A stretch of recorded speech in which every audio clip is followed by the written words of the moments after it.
Təsəvvür edin, bir problem var. Elə bir problem ki, 160 ildən çoxdur, dünyanın ən böyük beyinləri onu həll edə bilmir. Elə bir problem ki, həlli üçün 1 milyon dollar mükafat təyin edilib və ən əsası, bu problem bizim rəqəmsal dünyamızın təməlini təşkil edən sadə ədədlərin sirli xəritəsini özündə gizlədir.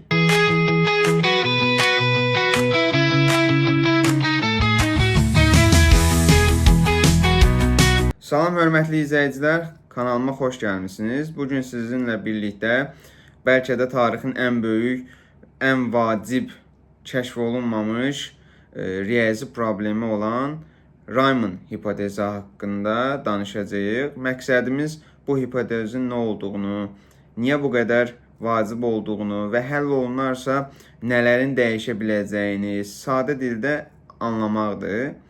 Hazırsınızsa, gəlin başlayaq. Riemann hipotezi haqqında bəlkə eşitmisiniz. Çünki bu Clay Universitetinin millenium problemlərindən biridir.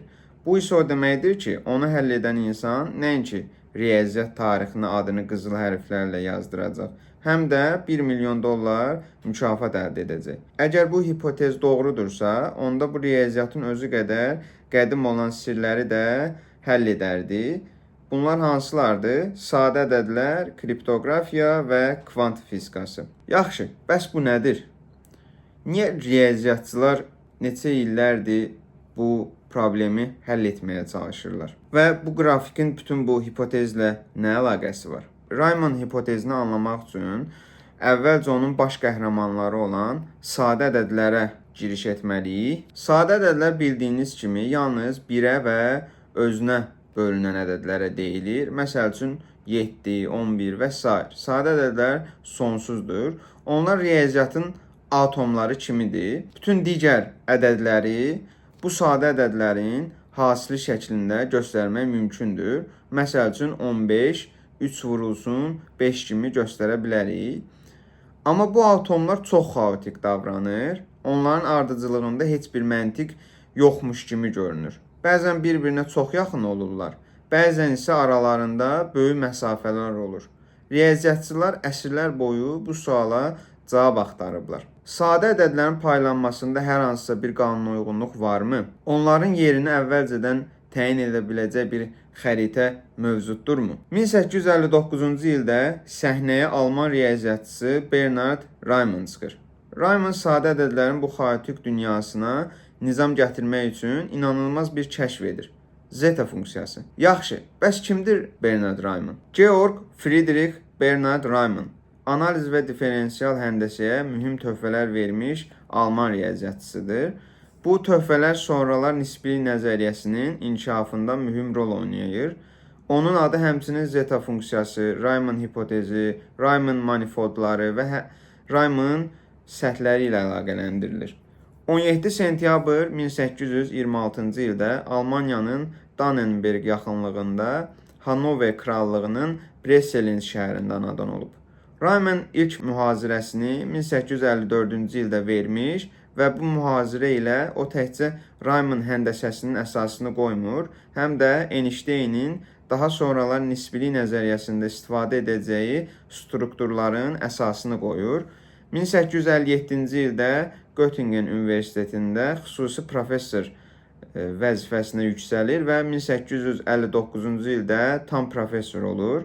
Hanover və Prussiya orduları müharibəyə girəndə Riemann İtaliyaya qaçdı. 20 iyul 1866-cı ildə vərəmdən dünyasını dəyişir. Riemann dindar xristian idi. O həyatına Tanrıya xidmət edən bir riyaziyyatçının həyatı kimi baxırdı. Riemannın yarımçıq qalmış əsərləri dərc olunmasını heç vaxt istəmədi və beləliklə bəlkə də çox önəmli bir mirası biz itirmiş olduq. Yaxşı, bəs bu zeta funksiyası nədir? Zeta funksiyası deyiləndə nə başa düşürük?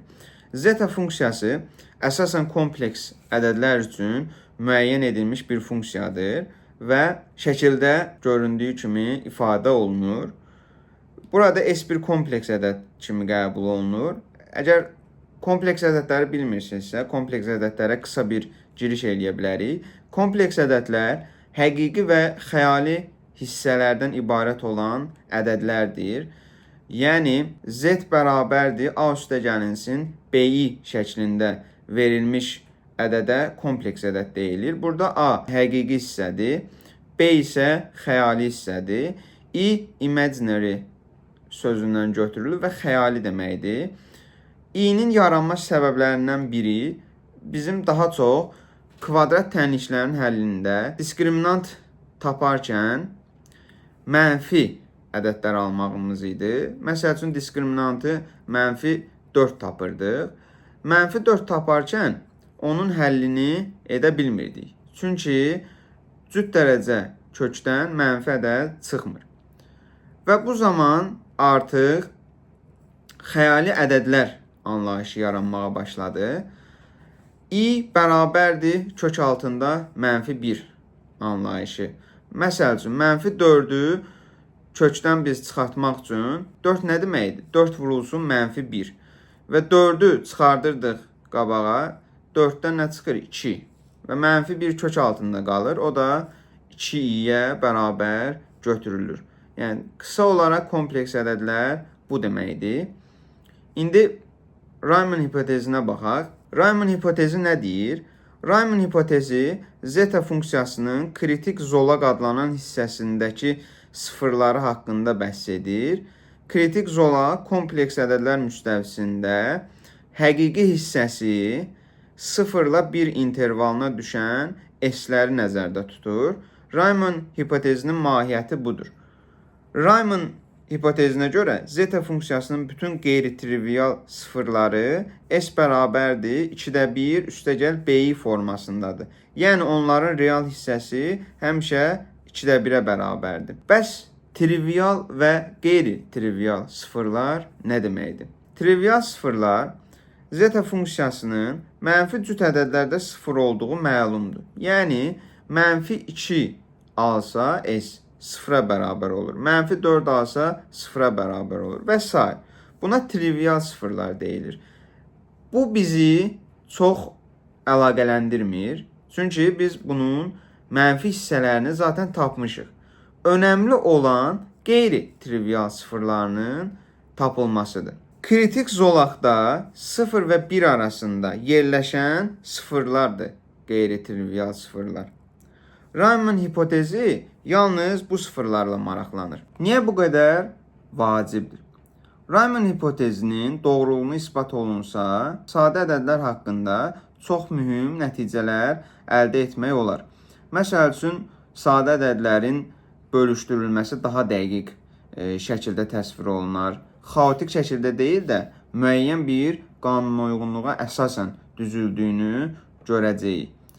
Ədədlər nəzəriyyəsi, hətta şifrələmə sistemlərində də mühüm irəliləyişlər olacaq.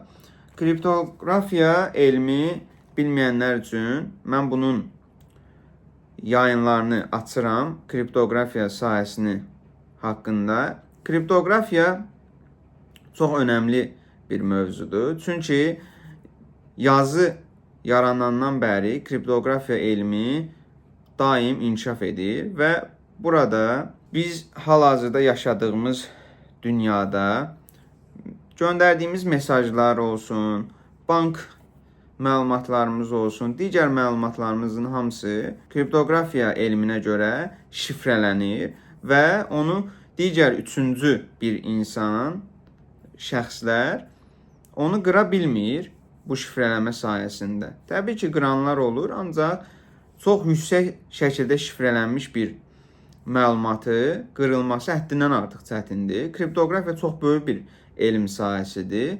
Müasir texnologiyaların irəliləyişi ilə daha yeni kriptoqrafik nümunələr yaradılıb, daha böyük sistemlərin əsası qoyulub. Lakin kriptoqrafiyanı da öyrənmək istəyirsinizsə, mənim TikTok hesabından izləyə bilərsiniz. Orada canlı yayımlarda açaraq kriptoqrafiya haqqında məlumatlar verirəm. Biz bunu sadə dildə desək, sadə ədədlər böyük bir düyün kimi, təsadüfi səpələnmiş kimi görünür. Rayman hipotezi deyir ki, bu düyünlərin müəyyən bir düzəni var və bu düzən zeta funksiyasının sıfırları vasitəsilə təsvir edilə bilər.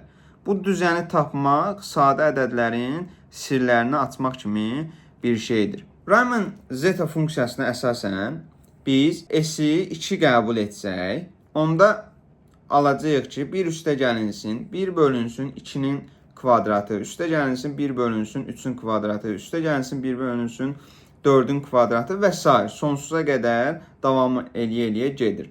Və burada biz Leonhard Euler'in tapdığı bir həll yolunu götürəcəyik. Leonhard Euler deyirdi ki, əgər 1 üstəgəlinsin 1 bölünsün 2-nin kvadratı bu şəkildə gedirsə, rəqəmlər sonsuz şəkildə, onun cavabı pi kvadratı bölünsün 6-ya bərabərdir. Yaxşı, bu pi kvadratı bölünsün 6 hardan yarandı? Niyə görə pi kvadratı bölünsün 6-ya bərabər götürüldü? Bunun da özünün xüsusi bir isbatı var. Sinuslar cəmindən istifadə edərək o sübut olunur. İndi bu videoda ona girməyəcəm, o sübuta girməyəcəm, amma maraqlı olanlar yazıb bildirə bilərlər. Mən ona həmin şəxslərə sübutunu göstərə bilərəm riyazi əsaslarla. Bu sonsuz bir cəmdir və sonda müəyyən bir ədədə yığılır. Yəni pi kvadratı bölünsün 6-ya. Amma S1 qəbul etdikdə cəm divergensiyadır. Yəni sonsuza gedir. Və S bərabərdir 1-dən daha kiçik və ya daha böyük olan hallarda fərqli davranışlar var. Kompleks müstəvidə isə zeta funksiyası daha maraqlı xassələrə malikdir. Riemann göstərdi ki, zeta funksiyası yalnız S böyükdür 1 üçün deyil, bütün kompleks müstəvi üçün təyin oluna bilər. Bu genişləndirilmiş versiyanı başa düşmək üçün kompleks analizləri bilmək lazımdır. Zeta funksiyasının əsas tənliyi onun əsas simmetriyasını ifadə edir və bu kritik zolağı mühüm hala gətirir. Yəni Riemann hipotezini danışanda biz gördük ki, Riemann iddia eləyirdi ki, bütün qeyri-trivial sıfırlar kritik xəttin üzərində yerləşir. Kritik xəttdə 2də 1 qəbul olunur və bütün qeyri-trivial sıfırlar həmin xəttin üzərindədir. Və biz əgər bunun həqiqətən belə olduğunu kəşf eləsək, önəmli bir nailiyyət əldə etmiş olarıq və həmçinin bunu təkzib etsək də yenə də önəmli, kökdən dəyişəcək bir sistemlər olacaq. Yaxşı, deyə bilərsiniz ki, bu funksiyanın sıfırları bir xətt üzərində olması bizə nə adiyyatı var? Cavab həqiqətən inanılmazdır. Çünki bu sıfırların mövqeyi sadə ədədlərin paylanmasını bizə göstərir. Yəni necə hansı qanuna uyğunluqla paylandığını bizə göstərir. Əgər hipotez doğrudursa, bu o deməkdir ki, sadə ədədlərin xaotik görünüşünün arxasında dərin bir harmoniya və nizam var. Bu sıfırlar bizə sadə ədədlərin nə qədər aralıqla və necə paylandığı haqqında dəqiq məlumat verir. Biz onların musiqisini eşidə bilərik. Kriptoqrafiya və təhlükəsizliyə hansı önəmi var? Gündəlik həyatda istifadə etdiyimiz internet bankçılığı, mesajlaşma proqramları kimi bir çox texnologiya böyük ədədləri sadə vuruqlarına ayırmağın çətinliyinə əsaslanan şifrələmə sistemlərinin ilə qorunur. Bunlara misal üçün RCA-ları göstərmək olar. Riemann hipotezinin sübutu birbaşa olaraq bu şifrələri qırmasa da, onun sübutu zamanı kəşf edəcək yeni üsullar sadə ədədləri tapmağı asanlaşdıra bilər. Bu da rəqəmsal təhlükəsizliyimizi risk altına ata bilər. Ən heyrətamiz tərəfi isə odur ki, zeta funksiyasının bu sıfırlarının paylanması kvant mexanikasında ağır atomların enerji səviyyələrinin paylanması ilə eyni statistikaya malikdir. Bu riyaziyyatın ən mücərrəd sahəsi ilə fiziki kainatın fundamental qanunları arasında dərin və sirli bir əlaqənin olduğuna işarət edir. Bu günə qədər superkompüterlər zeta funksiyasını ilk 10 trilyondan çox qeyri-trivial sıfırlarını yoxlayıb və hamısı 2də 1 Yəni kritik zolağın üzərində yerləşib. Yaxşı, bəs bizə niyə bu kifayət etmir? Biz ilk 10 trilyon ədədi yoxlamışıq. Amma yenə də bir cavab tapa bilmirik. Riyaziyyat dəqiq bir elm sahəsidir. Burada biz hər hansısa bir düstura əsaslanmalıyıq. Riyaziyyatda biz bunu göstərməliyik. Yəni deməliyik ki, bu funksiyanı biz bu düstura əsasən almışıq. Yox, əgər deyə bilmiriksə, onda bu demək ki, hipotez doğru ola bilər. Həqiqətən çox böyük bir ədədlər üzərində də yoxladıqda 2də 1 xəttinin üzərində ola bilər. Ancaq onu bir düstur şəklində göstərmədiyimiz müddətdə heç zaman onun doğru olduğunu və ya səhv olduğunu deyə bilmərik. Riyaziyyat dəqiq elm sahəsidir. Bu bir növ Collatz probleminə oxşuyur. Əgər Collatz problemini bilmirsinizsə, onu da fikrim var, izahını paylaşım. Collatz problemi nədir? Həddindən artıq maraqlı bir problemdir Collatz problemi də. Amma Rayman hipotezi qədər dərin bir hipotez deyil. Çox asan, çox bəsit bir problemdir. Lakin artıq onu da neçə yüz illərdir heç kim həll edə bilmir və tapa bilmirlər o problemi də.